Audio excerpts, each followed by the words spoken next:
Bapak Ibu guru sekalian, perkenalkan saya Nurul Hikmah. Kebetulan saya diberi amanah untuk menjadi penanggung jawab atau kepala sekolah di SD Al-Falah Darussalam Tropodo, Kecamatan Waru, Kabupaten Sidoarjo. Alhamdulillah, sejauh ini pada sekolah kami sudah menerapkan beberapa disiplin positif. Di antaranya ada 5S, senyum, salam, sopan, santun, dan ada budaya 5R juga di sekolah kami.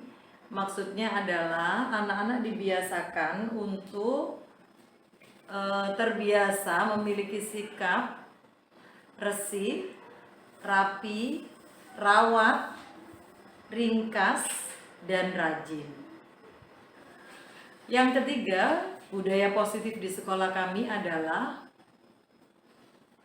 anak-anak memiliki budaya BMT. Apa itu BMT? Beribadah, mandiri, dan tanggung jawab. Untuk 5S alhamdulillah sudah terlaksana dengan maksimal. Bisa dikatakan 100% dari mulai anak-anak kelas 1 hingga kelas 6. Mereka tidak hanya melakukan budaya 5S dengan guru, tetapi mereka juga melakukan budaya itu dengan sesama teman. Kita kenalkan bahwasannya sesama teman harus menyayangi, dengan adik kelasnya juga menyayangi, sedangkan adik dengan kakaknya adalah menghormati. Budaya 5R alhamdulillah sudah diterapkan juga di sekolah kami. Untuk anak-anak kelas 1 mungkin itu masih perlu pendampingan, perlu controlling dari guru-gurunya karena mereka masih di usia yang relatif kecil ya, di usia 6 sampai 7 tahun. Jadi meskipun budaya 5R itu sudah terlaksana, tapi kami sebagai guru masih perlu untuk selalu mengingatkan. Yang ketiga adalah budaya BMT. Alhamdulillah ini sudah terlaksana juga di SD kami untuk beribadah dari kelas 1 sampai kelas 6 tentunya ada grade yang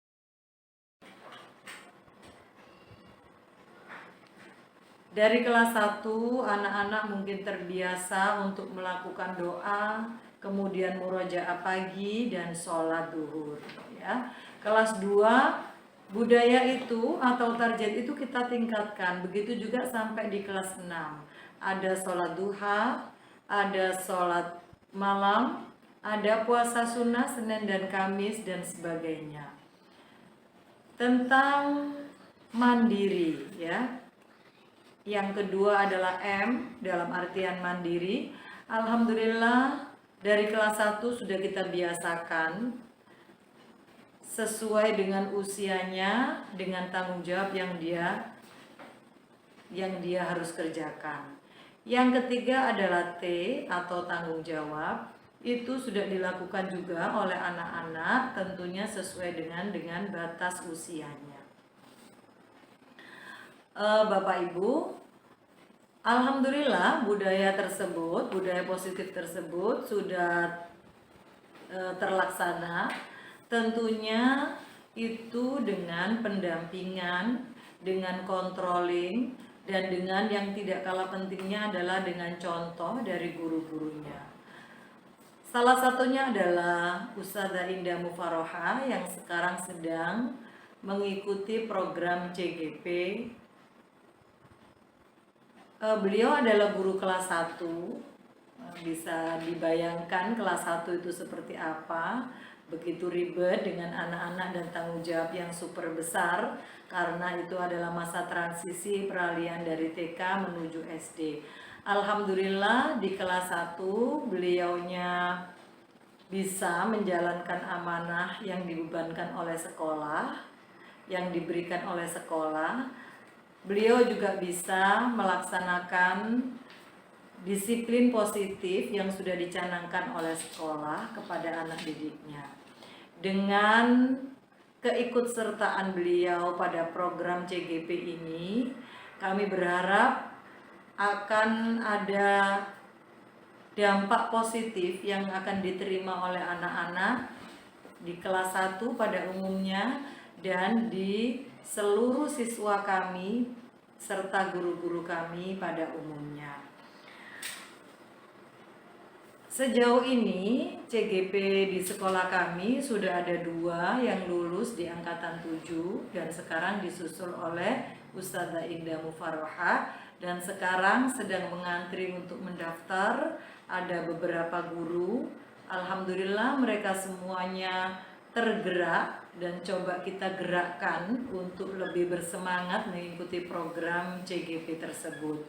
Harapan kami, guru-guru kami dengan mengikuti program CGP ini kompetensinya semakin bagus, kualitasnya semakin meningkat, yang tentunya akan berimbang atau berimbas kepada anak didik kami dan sekolah kami pada umumnya. Budaya positif yang sudah diterima anak-anak lewat sekolah, secara garis besar dia sudah bisa menyadari akan budaya yang diterapkan sekolah kepada mereka. Dia sudah punya kesadaran diri yang datang dari dalam dirinya. Karena itu kita awali dengan pembiasaan-pembiasaan sampai kesadaran itu muncul dari dirinya sehingga dia punya motivasi intrinsik yang keluar dari dirinya. Dia lakukan budaya positif itu dengan penuh kesadaran dan tentunya dengan senang hati. Itu yang ada di sekolah kami. Saya berharap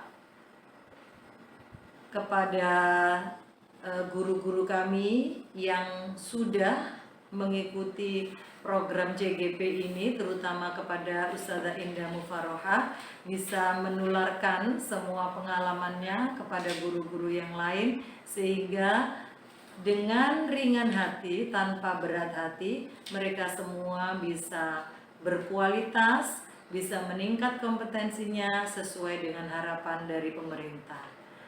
Sekian dari kami, mohon maaf bila ada kekurangan. Mohon support selalu kepada sekolah dan guru-guru kami.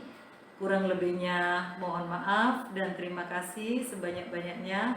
Wassalamualaikum warahmatullahi wabarakatuh.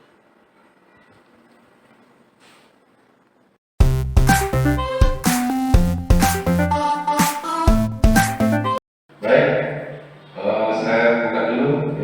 Assalamualaikum warahmatullahi wabarakatuh.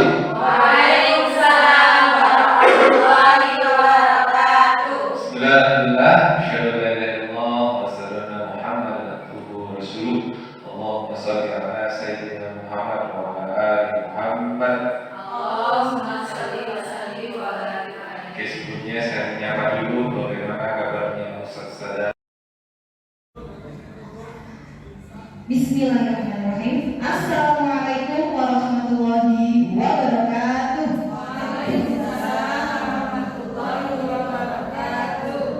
Bismillahirrahmanirrahim. Alhamdulillahirabbil alamin. Asyhadu an la ilaha illallah wa asyhadu anna Muhammadar Rasulullah. Allahumma shalli ala Muhammad wa ala ali Muhammad. Kepada ustaz-ustazah yang pada hari ini yang kami hormati, alhamdulillah, puji syukur kehadirat Allah Subhanahu wa taala atas kenikmatan rahmat Allah sehingga kita bisa berkumpul menghadiri dalam kegiatan destinasi atau pembebasan modul 1.4 mengenai disiplin positif. Nah, sebelumnya perkenalkan, nama saya Indah Mufarohah. Saya calon guru penggerak angkatan 8 di SD Al-Falah Darussalam. Nah, sekarang saya akan tanya kabar ustaz-ustazah pada hari ini. Bagaimana kabarnya ustaz-ustazah pada hari ini? Alhamdulillah, luar biasa. Allahu Akbar. Alhamdulillah, Bapak semangat sekali. Nah, di sini kami akan memaparkan yaitu mengenai disiplin positif.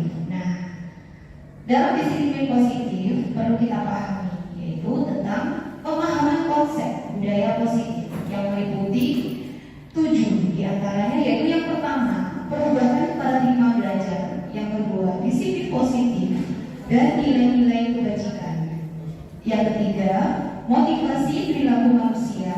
Yang keempat, keyakinan kelas. 5, kebutuhan dasar manusia. 6, restitusi. 5, posisi kontrol. Dan 7, segitiga restitusi. Nah, di dalam perubahan paradigma belajar, budaya positif itu merupakan perwujudan dari nilai-nilai atau keyakinan universal yang diterapkan di sekolah. Budaya positif diawali dengan perubahan paradigma tentang teori kontrol. Selama ini barangkali kita sebagai guru merasa berkewajiban mengontrol perilaku siswa agar memiliki perilaku sesuai yang diharapkan. Nah, berikut ini kita akan melakukan yang mengontrol murid itu siapa? Dalam perubahan paradigma belajar kita akan melakukan sebuah kegiatan kepala tangan. Nah, di sini ada A dan B. A itu adalah Anda dan B adalah teman Anda, ya. Kemudian sobeklah secara kertas kecil. Tuliskan benda atau sesuatu yang sangat berharga untuk Anda. Letakkan di salah satu tangan Anda dan genggam benda atau sesuatu tersebut dengan segala daya. Buatlah sebuah kepala. Nah, teman Anda yang B akan mencoba dengan sekuat tenaga dengan berbagai cara untuk meminta Anda memberikan benda tersebut. Nah, B ini bisa melakukan dengan cara membujuk, mengancam, menghadik, merayu, menyuap, apa saja agar dapat membuka kepala tangan Anda. Nah, coba kalian bayangkan. Anda bayangkan, ya. Nah, coba semuanya bisa melakukan. Nah, di yang B itu adalah teman samping Anda. Nah, coba lakukan dalam beberapa menit. Iya. Apa yang terjadi? Ada yang bisa memberikan pendapatnya? Saya sadar. Iya, silakan. Saya akan selalu mempertahankan sesuatu yang berharga yang saya miliki, meskipun ada yang membujuk, memarahi, dan menggoda dan lain-lain. Saya akan tetap mempertahankan. Iya, betul sekali. Sepakat ya? Nah, karena sesuatu yang dipegang itu berharga untuk Anda, dan Anda tidak mau teman Anda itu merebutnya dengan segala cara, tapi Anda selalu menjaga dengan baik. Nah, kemudian dalam kegiatan ini sesungguhnya siapa yang memegang kendali atau kontrol untuk membuka atau menutup kepala Anda? Iya. Bisa tadi ya. Kita sendiri yang memegang kontrol, Ustazah. Oh iya, betul sekali. Iya. Yang sesungguhnya memegang kendali atau kontrol, membuka dan menutup kepala tangan Anda itu adalah pada diri kita sendiri, ya. Dan itu juga tergantung dasar kita, maksudnya kebutuhan dasar kita. Apakah kita ingin membuka atau tidak? Itu tergantung pada diri kita sendiri. Nah, dan perlu diketahui dalam perubahan paradigma teori kontrol atau teori pilihan dari industri kontrol ini, seorang psikiater dan pendidik Dr. William Glasser dalam kontrol teorinya. Nah, beliau meluruskan miskonsepsinya, ilusi guru mengontrol murid. Pada dasarnya kita tidak dapat memaksa murid untuk berbuat sesuatu jikalau murid tersebut memilih untuk tidak melakukannya. Nah, kemudian ilusi bahwa semua penguatan positif efektif dan bermanfaat. Penguatan positif atau bujukan adalah bentuk kontrol, tapi hanya dalam jangka waktu tertentu. Kemungkinan murid tersebut akan menyadarinya dan mencoba untuk menolak bujukan kita, atau bisa jadi murid tersebut menjadi tergantung pada pendapat sang guru untuk berusaha. Nah, selanjutnya ilusi bahwa kritik dan membuat orang merasa bersalah dapat menguatkan karakter. Nah, sebenarnya menggunakan kritik dan rasa bersalah untuk mengontrol murid itu menuju pada identitas kegagalan bagi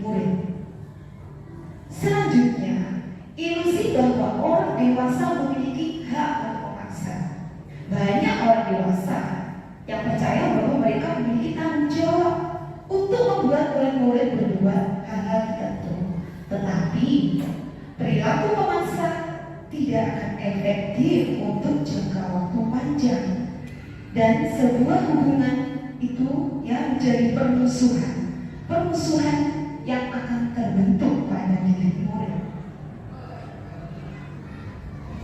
Nah, budaya positif di sekolah ialah nilai-nilai, keyakinan-keyakinan, dan kebiasaan-kebiasaan yang berpihak pada murid agar dapat berkembang menjadi pribadi yang kritis, penuh hormat, dan bertanggung jawab. Posisi kontrol guru seperti apa yang dapat mewujudkan budaya positif di sekolah? Nah, sebagai guru kita harus mengetahui posisi kontrol guru, yaitu mandiri, bisa melakukan pendekatan pada siswa agar suasana kelas menjadi menyenangkan dan aman. Kemudian guru yang reflektif, ya, yaitu mampu memperbaiki diri setelah pembelajaran apa yang perlu diperbaiki untuk bisa lebih baik lagi. Yang ketiga adalah kolaboratif, saling bekerja sama dengan siswa, dengan guru, teman sejawat. Nah, kemudian bekerja sama pun juga kepada wali murid dan komunitas praktisi lainnya. Dan yang keempat, inovatif. Seorang guru harus bisa membuat berbagai sumber belajar, media pembelajaran yang nantinya membuat siswa menjadi pembelajaran yang menyenangkan dan bermakna. Nah, maka itu yang kelima adalah guru harus berpihak kepada murid. Itu semua harus kita pelajari dan praktekkan agar ke depannya kualitas pendidikan kita akan semakin maju. Disiplin positif. Nah, kalau kita mendengar disiplin, apa yang teringat di benak kita? Apa makna disiplin? Sadari. Nah, kalau kita teringat disiplin, apa sih disiplin itu? Menurut pendapatnya sadari. Disiplin itu bagi saya melakukan sesuatu tepat pada waktunya. Ya. Misalnya mandi sore, ya sore, yang selalu yang sore, nggak jadi agak malam. Sarapan, ya pagi, bukan kesiangan. Kesiangan. Seperti itu. Jadi bisa melakukan sendiri dengan efisiensinya waktu. Ya, ada lagi? Baik.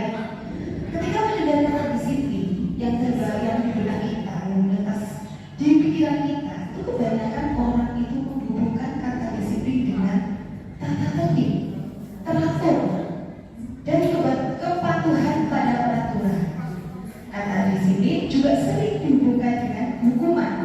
Padahal itu sungguh berbeda, karena belajar tentang disiplin positif tidak harus dengan memberi hukuman. Justru itu adalah salah satu alternatif terakhir, dan kalau perlu tidak digunakan sama sekali. Nah, makna disiplin di sini berasal dari bahasa Latin disiplina, yang artinya belajar. Makna asal dari kata ini berkonotasi dengan disiplin diri dari murid-murid Socrates dan Plato.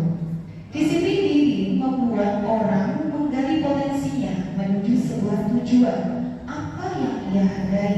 Namun, dalam budaya kita, makna kata disiplin telah berubah menjadi sesuatu yang dilakukan seseorang pada orang lain untuk mendapatkan kepatuhan. Kecenderungan umum adalah menghubungkan kata disiplin dengan ketidaknyamanan. Nah, maksudnya di sini membuat siswa atau murid tidak nyaman, bukan dengan apa yang kita hargai atau pencapaian suatu tujuan mulia. Nah, menurut Ki Hajar Dewantara, ya, tentang merdeka, di mana ada kemerdekaan, disitulah harus ada disiplin yang kuat. Sungguh pun disiplin itu bersifat self-disiplin, yaitu kita sendiri yang mewajibkan kita dengan sekeras-kerasnya.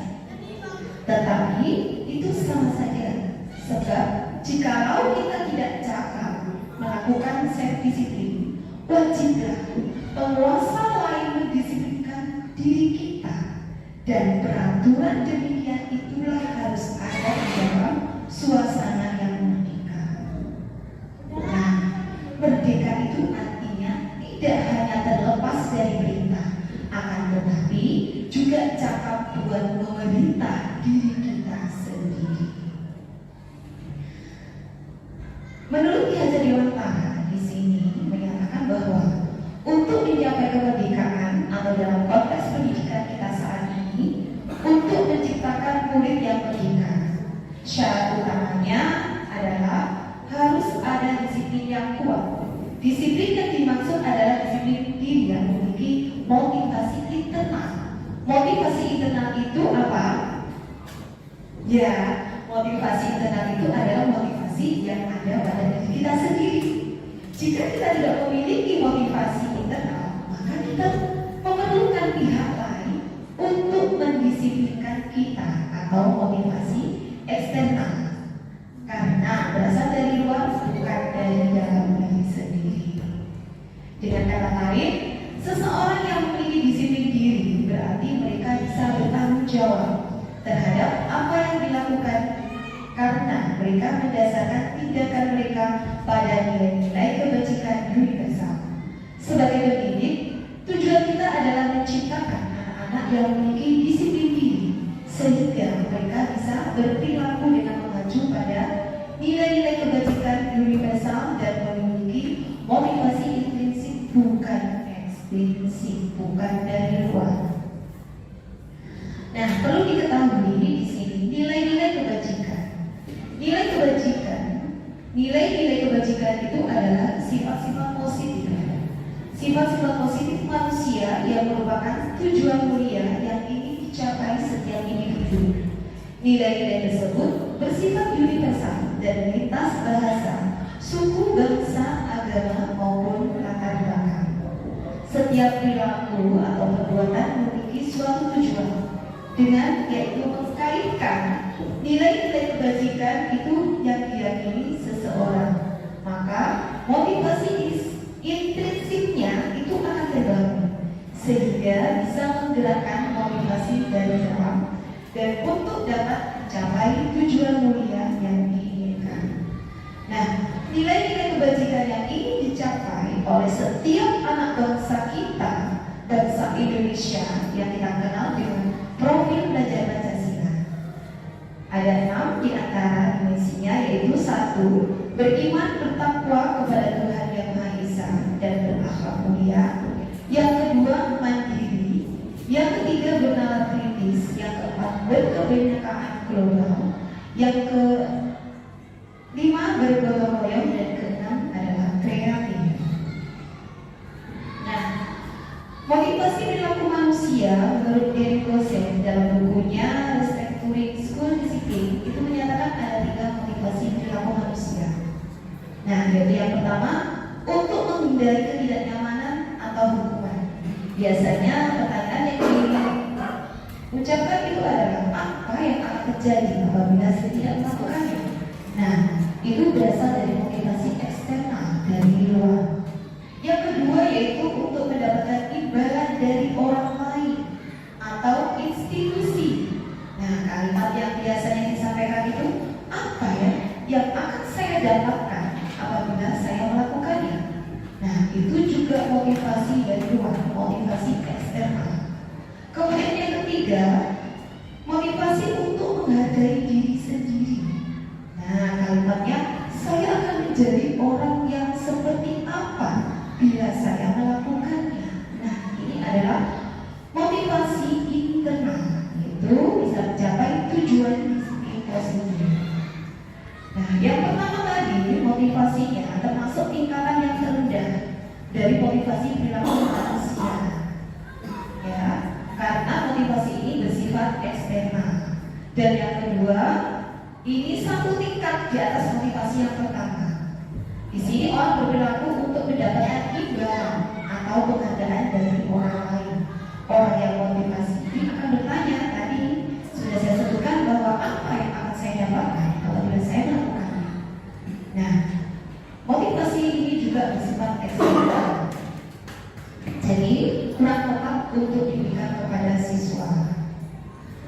Ketiga, motivasi untuk menjadi orang yang mereka inginkan dan menghargai diri sendiri dengan nilai-nilai yang mereka percayai. Mereka yakin dan hargai dan mereka melakukannya karena mereka ingin menjadi orang yang melakukan nilai-nilai yang mereka yakini tersebut. Dan ini motivasi yang berasal dari diri sendiri, ya, motivasi internal bukan eksternalnya. Dan ini yang akan mewujudkan disiplin positif bagi murid. Nah, selanjutnya yaitu keyakinan kelas. Keyakinan di sini yaitu nilai-nilai kebajikan universal yang disepakati secara tersirat dan tersurat, lepas dari latar belakang, suku, negara, bahasa maupun agama. Nilai-nilai kebajikan itu menekankan pada keyakinan seseorang akan lebih memotivasi seseorang itu dari dalam. Seseorang akan lebih tergerak dan bersemangat untuk menjalankan keyakinannya daripada hanya sekedar mengikuti serangkaian peraturan tertulis tapi tidak ada maknanya. Murid-murid pun demikian, mereka perlu mendengarkan dan memahami arti sesungguhnya tentang peraturan-peraturan yang diberikan. Apa nilai-nilai kebajikan dari peraturan tersebut? Apa tujuan utamanya? Dan menjadi tidak tertarik atau takut sehingga hanya sekedar mengikuti serangkaian peraturan-peraturan yang mengatur mereka tanpa memahami tujuan pengurangnya. Nah, dalam melakukan pembentukan keyakinan kelas ada caranya. Di antaranya adalah pertama, keyakinan kelas bersifat lebih abstrak. Ya, saat kita melakukan pembentukan keyakinan kelas, bahwa keyakinan kelas bersifat lebih abstrak daripada peraturan yang lebih rinci dan konkret. Selanjutnya, keyakinan kelas itu berupa pernyataan-pernyataan universal. Selanjutnya, pernyataan keyakinan kelas senantiasa dibuat dalam bentuk yang positif. Kemudian, keyakinan kelas hendaknya tidak terlalu banyak sehingga mudah diingat dan dipahami oleh semua warga kelas. Selanjutnya, keyakinan kelas sebaliknya sesuatu yang dapat diterapkan di lingkungan tersebut. Lalu, semua warga kelas hendaknya ikut berkontribusi dalam pembuatan keyakinan kelas lewat kegiatan curah pendapat. Jadi di sini siswa diharapkan semuanya bisa memberikan berkontribusi untuk memberikan sebuah pendapatnya di dalam kegiatan menyusun keyakinan kelasnya. Yang terakhir, bersedia meninjau ulang kembali keyakinan kelas dari waktu ke waktu.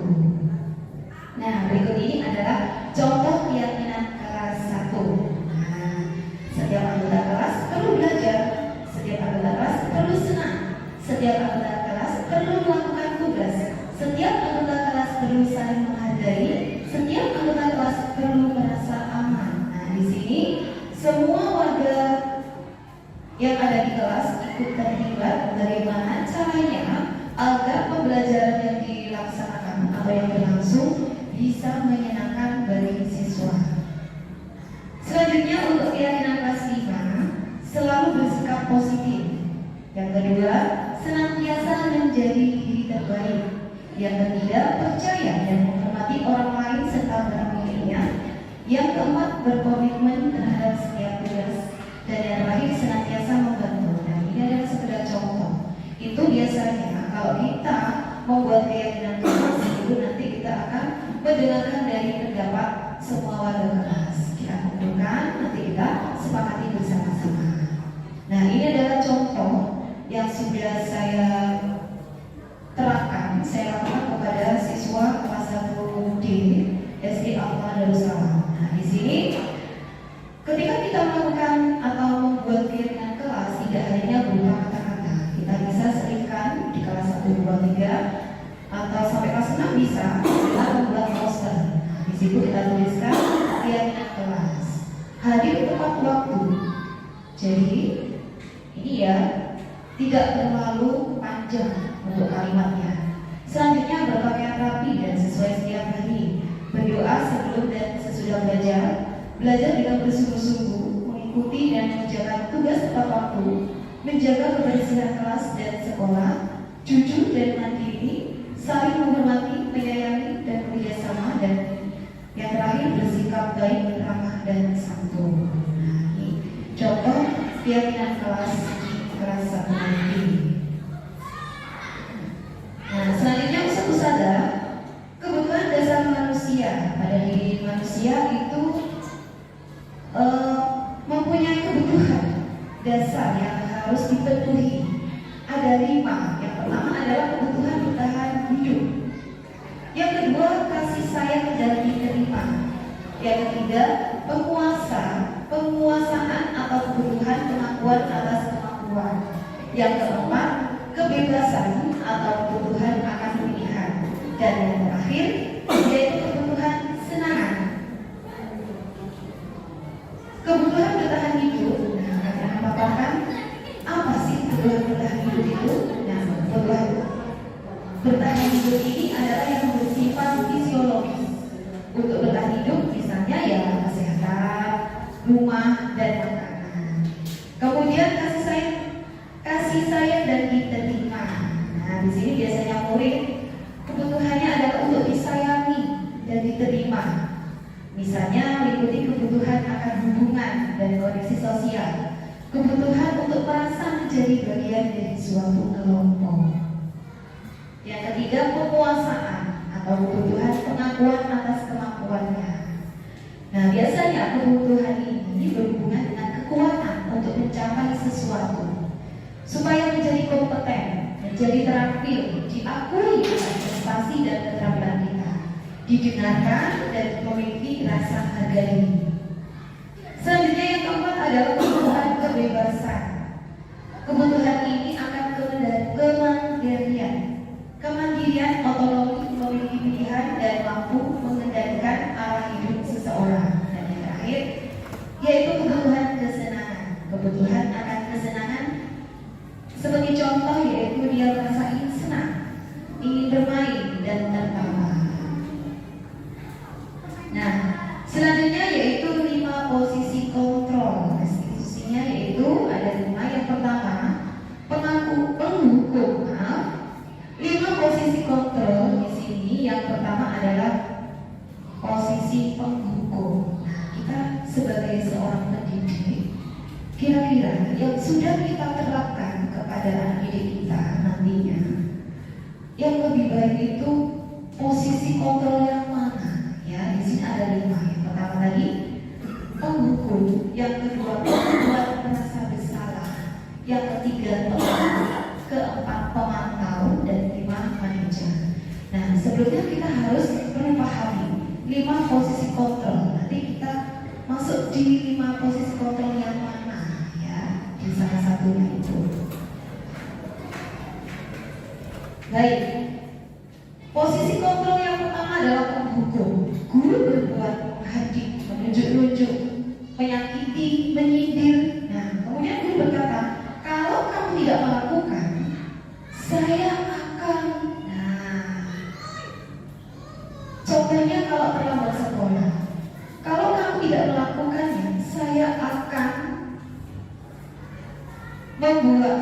melakukan, yaitu berputar di lapangan sebanyak 7 kali. Nah, itu adalah contoh penghukum. Hasilnya apa? Siswa akan memberontak, dia akan memudar, menyalahkan orang lain. Kemudian murid berkata, saya tidak peduli. Nah, dampak pada murid, pasti dia akan mengulangi kesalahan itu berulang kali dan perilaku menjadi agresif. Kaitan dengan dunia berkualitas, murid itu meletakkan guru di dalam dunianya. Yang kedua, membuat merasa bersalah. Guru berbuat berceramah, menunjukkan kekecewaan yang mendalam. Nah, guru berkata, kamu sudah mengecewakan ibu atau bapak guru karena telah melakukan sebuah kesalahan. Nah, hasilnya dia akan melakukan menyembunyikan, menyangkal, dan berbohong karena dia ingin merasa dirinya itu aman. Ya, murid berkata, pasti pasti kalau diberi perkataan kamu sudah mengecewakan ibu atau bapak ibu, pastinya berkata, maafkan saya ya Ustaz. Nah, dampak yang akan terjadi pada murid, dia akan memiliki sifat rendah diri. Dia akan merasa kegagalan melakukan apa ya? Dia akan merasa gagal dalam melakukan yang dilakukannya, yang diterapkannya itu, dan tidak berharga bagi dirinya. Kaitan dengan dunia berkualitas, murid ini meletakkan guru di dalam dunia berkualitas. Nah, yang ketiga, posisi kontrol guru sebagai teman. Guru membuat alasan-alasan untuk murid-muridnya. Guru berkata, lakukan demi bapak ibu guru ya. Ya sudah, nanti bapak ibu guru bantu bereskan. Nah, contohnya di sini, ketika siswa menumpahkan minumannya di atas meja. Di situ guru berkata, lakukan demi bapak ibu ya. Nanti ibu akan ditegur sama kepala sekolah, ya. Nah, kemudian si anak ini, ketika dia enggak melakukan, ya sudah, nanti bapak ibu bantu bereskan. Hasilnya apa? Yang terjadi pada dirimu, dia akan mengalami ketergantungan. Murid berkata, saya pikir bapak ibu teman saya. Nah, dampak pada murid tergantung tidak mandiri dan tidak bisa memutuskan. Kaitan dengan dunia berkualitas, murid meletakkan guru sebagai orang yang penting dalam dunia berkualitas. Yang keempat adalah guru sebagai pengamal. Guru berbuat menghitung dan mengukur. Guru berkata, apa peraturannya? Apa konsekuensinya? Apa yang telah kamu lakukan? Apa yang terjadi sekarang? Nah, hasilnya apa? Dia menyelesaikan bila diawasi saja. Murid berkata, saya akan dapat berapa bintang kalau melakukan hal tersebut.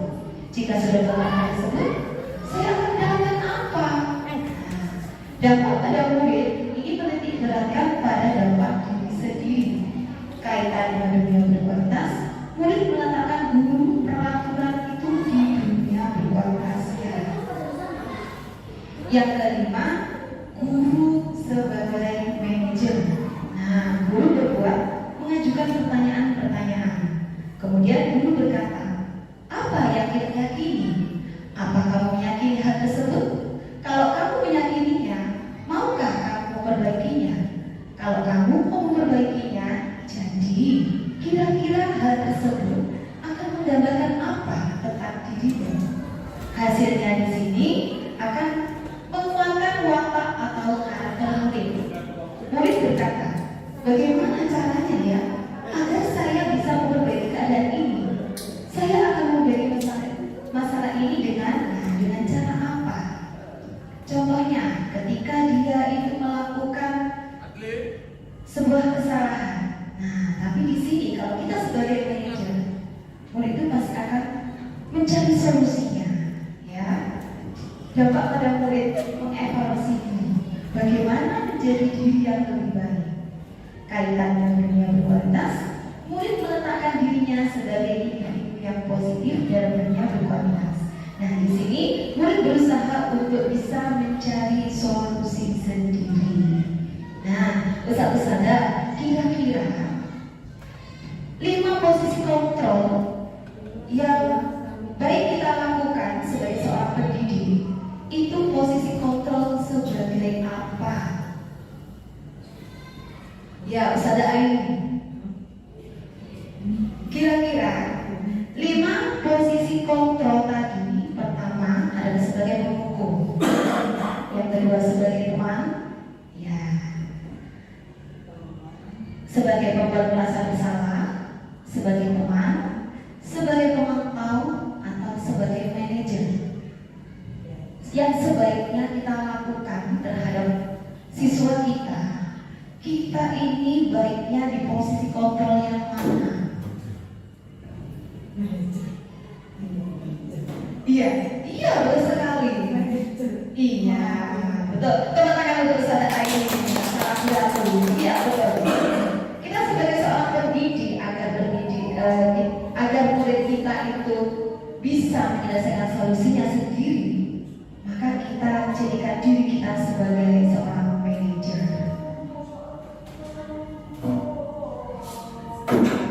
Nah, untuk selanjutnya adalah segitiga restitusi. Apa restitusi itu? Restitusi itu adalah proses menciptakan kondisi bagi murid untuk memperbaiki kesalahan mereka, sehingga mereka bisa kembali pada kelompok mereka dengan karakter yang lebih kuat. Restitusi juga merupakan proses kolaboratif yang mengajarkan murid untuk mencari solusi untuk masalah mereka dan membantu murid berpikir tentang orang seperti apa yang mereka inginkan dan bagaimana mereka harus memperlakukan orang lain. Ini menurut Jackson Gosen. Nah, berikut segitiga restitusi. Ya, yang pertama, yang paling bawah adalah menstabilkan identitas. Setiap orang pasti pernah melakukan kesalahan. Kamu bukan satu-satunya yang pernah melakukan ini. Selanjutnya, segitiga restitusi yang kedua yaitu validasi tindakan yang salah. Nah, di sini biasanya adakah cara yang lebih efektif untuk mendapatkan apa yang kamu butuhkan? Kamu tentu punya alasan mengapa melakukan itu. Itu biasanya kalimat yang diucapkan, disampaikan dalam memvalidasi murid. Yang ketiga yaitu menanyakan keyakinan. Keyakinan keras apa yang telah kita sepakati? Kamu ingin menjadi orang yang seperti apa? Nah, saya akan paparkan, saya akan jelaskan kembali. Yang pertama tadi, menstabilkan identitas, yaitu bertujuan untuk mengubah identitas anak dari orang yang gagal karena melakukan kesalahan menjadi orang yang sukses dengan cara mengatakan kalimat-kalimat berikut ini. Berbuat salah itu tidak apa-apa. Tidak ada manusia yang sempurna. Saya juga pernah melakukan kesalahan seperti itu. Kita bisa menyelesaikan ini. Bapak Ibu tidak tertarik mencari siapa yang salah, tapi Bapak atau Ibu ingin mencari solusi dari permasalahan ini. Kamu berhak merasa begitu. Apakah kamu sedang mencari teman yang baik buat dirimu sendiri? Nah, ini adalah cara untuk menstabilkan identitas. Yang kedua yaitu validasi tindakan yang salah, bertujuan untuk memenuhi kebutuhan dasar murid. Ini menunjukkan bahwa guru memahami alasan dibalik tindakan murid. Kalimat-kalimat di bawah ini mungkin terdengar asing buat guru, namun bila dikatakan dengan nada tanpa menghakimi akan memvalidasi kebutuhan mereka. Di antaranya kalimat yang disampaikan, padahal kamu bisa melakukan yang lebih buruk dari dia. Kamu pasti punya alasan mengapa melakukan hal itu. Kamu patut bangga pada dirimu sendiri karena kamu telah melindungi sesuatu yang penting buatmu.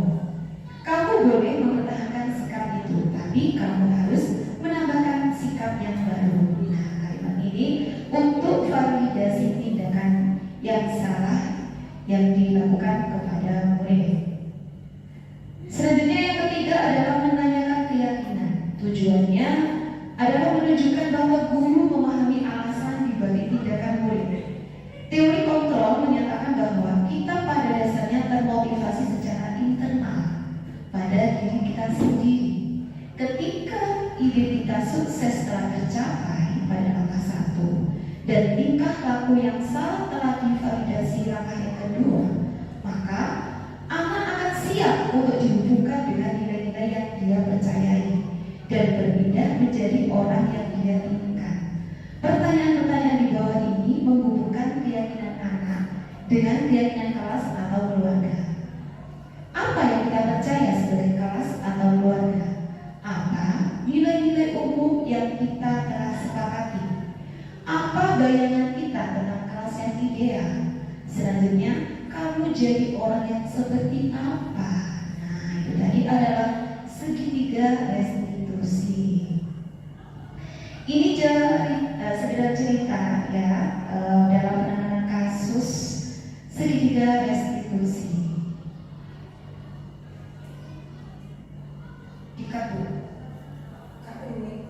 Baik Ustazah, berikut adalah contoh segitiga restitusi, yaitu penerapan di kelas kepada seorang siswa.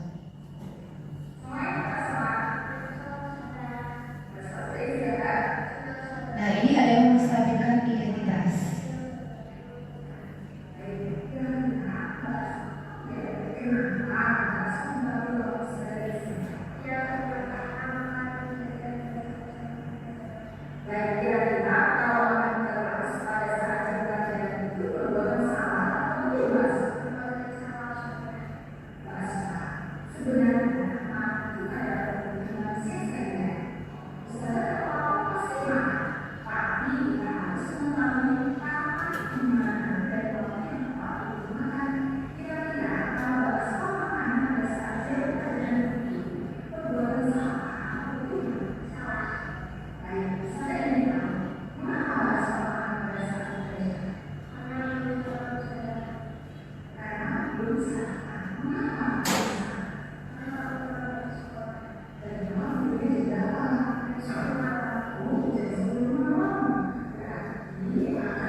Nah, satu saja itu tadi adalah contoh penerapan segitiga restitusi. Jadi kita mengajak kepada murid untuk membantu mencari atau menyelesaikan solusi dalam permasalahan yang telah dilakukannya. Nah, berikut adalah tanggapan dari siswa tersebut. Assalamualaikum warahmatullahi wabarakatuh. Nama saya Asma Asmia dari kelas Majid. Saya senang sekali diajak diskusi bersama saudara Indah untuk membantu mencari solusi. Saya harus bisa bangun pagi agar bisa sarapan terlebih dahulu sebelum berangkat ke sekolah. Saya ingin menjadi anak disiplin dan bertanggung jawab. Terima kasih. Wassalamualaikum warahmatullahi wabarakatuh. Nah, terima kasih. Itu adalah tanggapan siswa dalam penerapan segitiga restitusi. Di sini siswa merasa senang karena dia diajar untuk menyelesaikan persoalan atau masalahnya sendiri. Nah, terima kasih telah menontonnya dan sebelumnya saya ucapkan terima kasih, semoga bermanfaat. Nah, mungkin dari Ustaz-Ustazah bisa memberikan sebuah pertanyaan. Monggo. Saya ingin bertanya, apakah saat menerapkan segitiga restitusi itu harus berurutan ya angka-angkanya? Iya. Tadi segitiga restitusi diantaranya adalah satu tadi apa? Masih ingat? Oke. Apa Ustaz-Ustazah? Menstabilkan identitas. Apa tadi? Menstabilkan identitas. Yang kedua adalah validasi tindakan yang salah. Yang ketiga adalah menanyakan keyakinan, ya. Nah,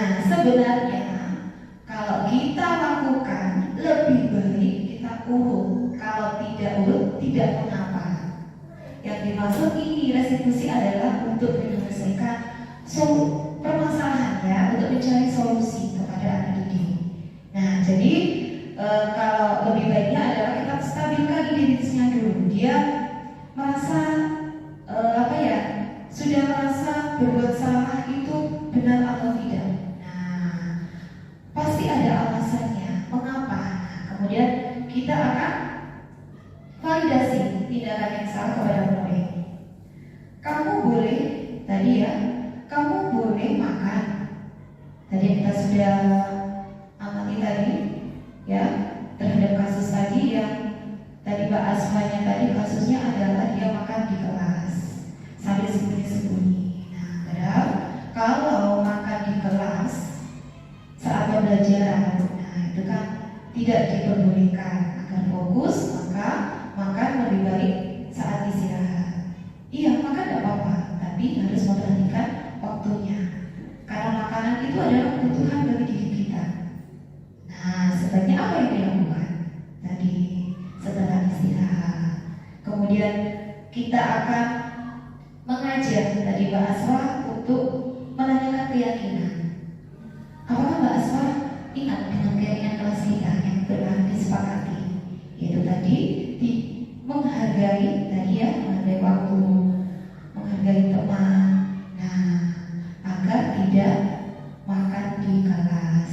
Begitu ya, Ustazah Umi ya? Iya, terima kasih. Baik, Ustazah, apa yang telah kita alami tadi, yang telah kita saksikan tadi atau telah saya paparkan tadi, mudah-mudahan bermanfaat bagi kita semua, khususnya kita sebagai seorang pendidik, agar nantinya pendidik bisa tergali potensi dirinya tanpa dia itu terhakimi, tanpa dia itu takut, tapi dia itu percaya dengan dirinya sendiri dan mampu untuk menyelesaikan permasalahan dan mencari solusinya sendiri. Yang telah kita saksikan tadi atau telah saya paparkan tadi, mudah-mudahan bermanfaat bagi kita semua, khususnya kita sebagai seorang pendidik, agar nantinya pendidik bisa tergali potensi dirinya tanpa dia itu terhakimi, tanpa dia itu takut, tapi dia itu percaya dengan dirinya sendiri dan mampu untuk menyelesaikan permasalahan dan mencari solusinya sendiri. Alhamdulillahirrahmanirrahim. Demikian tadi Ustazah yaitu diseminasi atau pembahasan modul 1.4 tentang disiplin positif. Nah, dari saya akhiri. Wassalamualaikum warahmatullahi wabarakatuh. Waalaikumsalam warahmatullahi wabarakatuh. Baik, terima kasih banyak atas waktunya kepada narasumber kita. Marilah kita bersama-sama tepuk tangan yang meriah kepada saudara. Baik, terima kasih saudara untuk penghujung waktu hari ini ya. Mudah-mudahan di hari Jumat yang berkah ini, mudah-mudahan apa yang kita serap dari awal sampai akhir ini mendapatkan hasil yang bermanfaat untuk kita semua, dan kita bisa mendidik siswa kita menjadi siswa yang berakhlak dan berprestasi. Amin. Baik, sekian dari saya, kurang lebihnya saya mohon maaf yang sebesar-besarnya. Mungkin apabila memandu acara seminar hari ini kurang berkenan di hati saudara semuanya, saya mohon maaf yang sebesar-besarnya. Saya akhiri, sekian dari saya. Assalamualaikum warahmatullahi wabarakatuh. Waalaikumsalam warahmatullahi Dan disempurnakan dengan doa Al-Qur'an Majlis. Alhamdulillahirabbil alamin. Subhanakallahumma wa bihamdika asyhadu an la ilaha illa anta astaghfiruka wa atubu ilaik. Terima kasih.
Sudah Ustazah. Sudah makan dan minum bekalnya? Sudah Ustazah.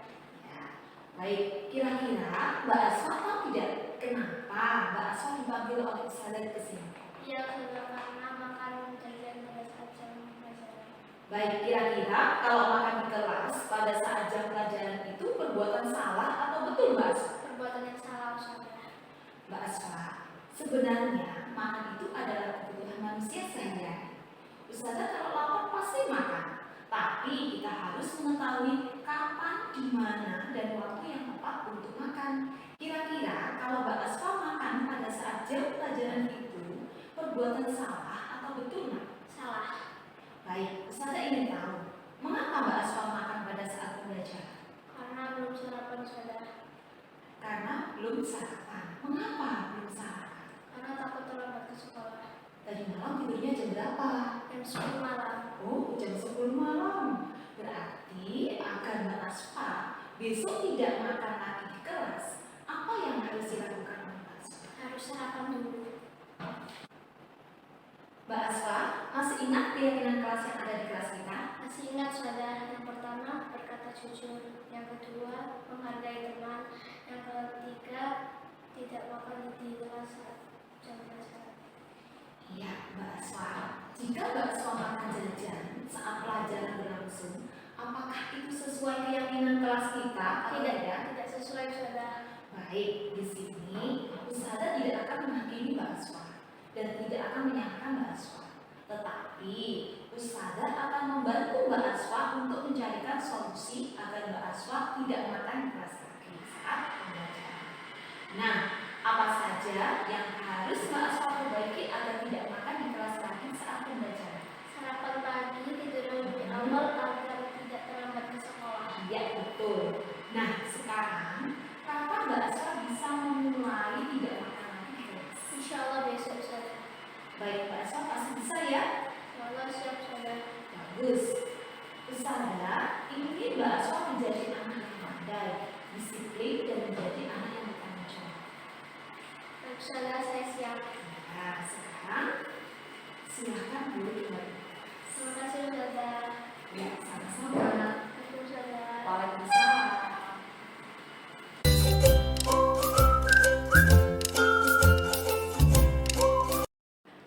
Assalamualaikum warahmatullahi wabarakatuh. Nama saya Asfanora Askia dari kelas 5C. Saya senang sekali diajak diskusi bersama Ustazah Indah untuk membantu mencari solusi. Saya harus bisa bangun pagi agar bisa sarapan terlebih dahulu sebelum berangkat ke sekolah. Saya ingin menjadi anak yang disiplin dan bertanggung jawab. Terima kasih. Wassalamualaikum warahmatullahi wabarakatuh.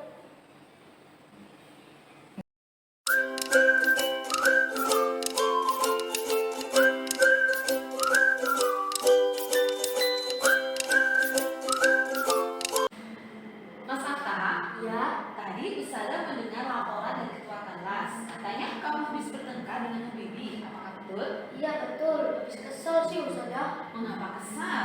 Karena Bibi terus-menerus mencontek tugas saya. Bukan cuma tugas kelas, terkadang PR pun dia contek. Oh, begitu. Ya, wajarlah kalau kamu kesal. Jika Ustazah ada di posisi kamu, kemungkinan Ustazah juga akan berbuat hal yang sama. Iya Ustazah. Lalu, apa yang telah kamu lakukan terhadap Bibi? Saya marah-marah, saya maki-maki atau olok-olok dia, dan tanpa sadar saya pukul-pukul wajahnya. Oh, begitu. Pasti kamu berbuat seperti itu ada alasannya ya?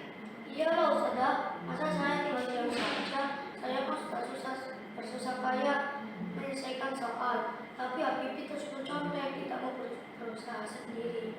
Ya, wajarlah kalau kamu berbuat marah karena tidak rela pekerjaan dicontek begitu saja oleh Bibi. Ustazah sangat menghargai tindakan kamu yang tidak membuat lebih buruk daripada itu.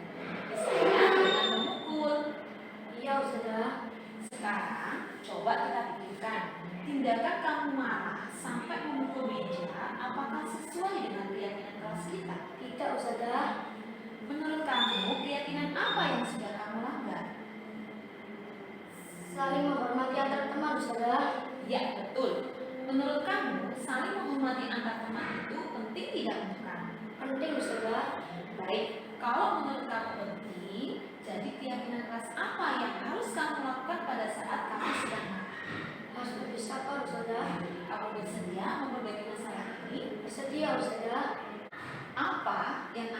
lakukan untuk memperbaiki masalah ini?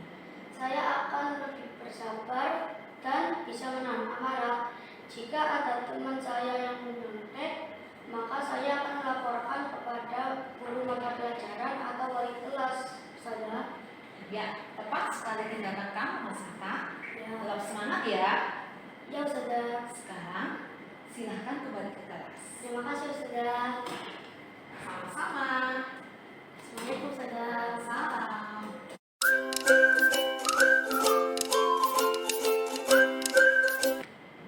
Assalamualaikum warahmatullahi wabarakatuh. Perkenalkan, nama saya Muhammad Atala Muafabidin dari kelas 4A. Saya senang sekali diajak diskusi dengan Ustazah Indah untuk dapat mengendalikan diri dari amarah karena perilaku teman sekelas saya. Saya harus banyak belajar, bersabar, dan dapat menghormati teman-teman. Cukup sekian. Wassalamualaikum warahmatullahi wabarakatuh.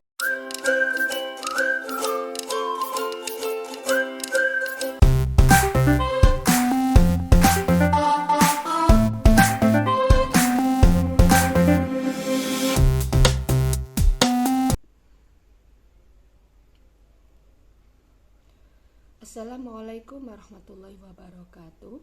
Saya Khalifatus Sa'diyah, wali kelas 1B dari SD Al-Falah Darussalam.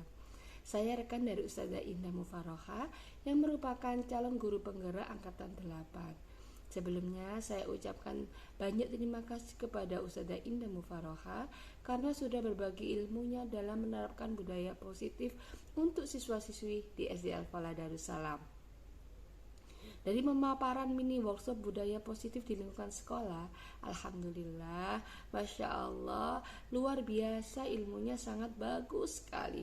Dari situ saya tahu apa itu sejatinya dari disiplin positif, bagaimana penerapannya, dan bagaimana meluruskan dari miskonsepsi yang kita lalui. Itu banyak terjadi miskonsepsi dalam melaksanakan disiplin positif.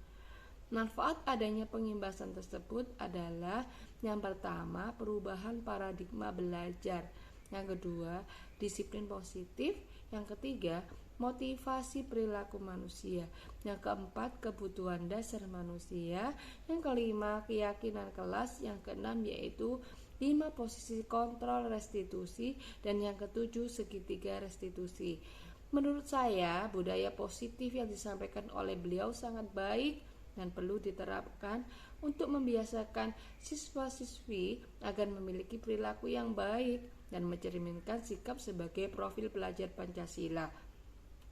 Dan menurut saya yang paling utama dan bagus adalah saat Ustazah Indah menerangkan tentang segitiga restitusi. Jadi baru tahu ternyata mendisiplinkan siswa itu tidak hanya sekedar kalau dia salah habis itu kita tegur, tapi ada ilmunya, ada tahapannya, diantaranya menstabilkan identitas, memvalidasi kesalahan, dan menanyakan keyakinan kelas.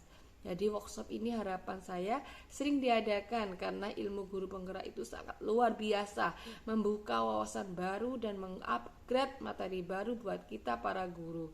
Karena yang kita didik anak-anak bukan zaman dulu, tapi anak-anak yang milenial. Terima kasih Ustazah Indah Mufaroha. Mini workshopnya sangat bagus sekali dan bermanfaat. Semoga ada mini workshop selanjutnya. Terima kasih. Assalamualaikum warahmatullahi wabarakatuh.